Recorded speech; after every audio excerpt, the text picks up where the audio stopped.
Sa karagdagan pang mga balita, pag-uulat mula naman sa impila ng DWALFM, Radyo Totoo, CMN Batangas. CMN Live Nation. Renz Belda, magandang araw sa iyo.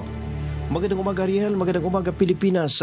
Sumailalim sa 4 na araw na Basic Life Support and Standard First Aid Training sa Philippine Red Cross Batangas Chapter ang 23 healthcare workers ng City Health Office. Lain ang pagsasanay na higit na mapalakas ang kakayahan at kahandaan ng mga health frontliners sa pagtugon sa anumang uri ng sakuna sa pamagitan ng wastong kaalaman sa life-saving techniques at first aid procedures.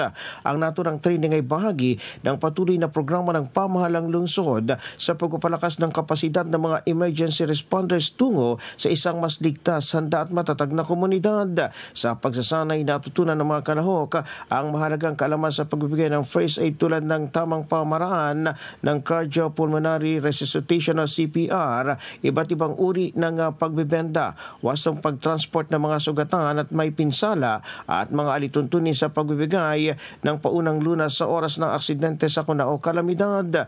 Nagsilbing mga resource speakers na Instructor Nelson Babasa at Jerema Tiamsi mula sa PRC Batangas Chapter kung saan itinuro nila ang tamang paraan ng pagsusuri o pag-assess sa biktima, proper handling at mga unang hakbang na dapat gawin sa mga kaso ng pagkabigla, pagdurugo at pagkasugat, pagkasunog, pagkabulon, pinsala sa mata, pagkahimatay, heat stroke, iba't ibang injuries at bigla ang karamdaman. Nakatakda din silang sumailalim sa basic water safety training sa susunod na linggo.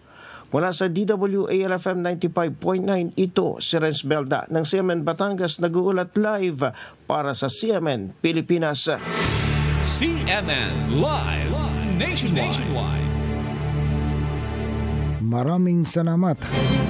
Renz Belda mula po sa impila ng DWALFM, Radyo Totoo, CMN Batangas.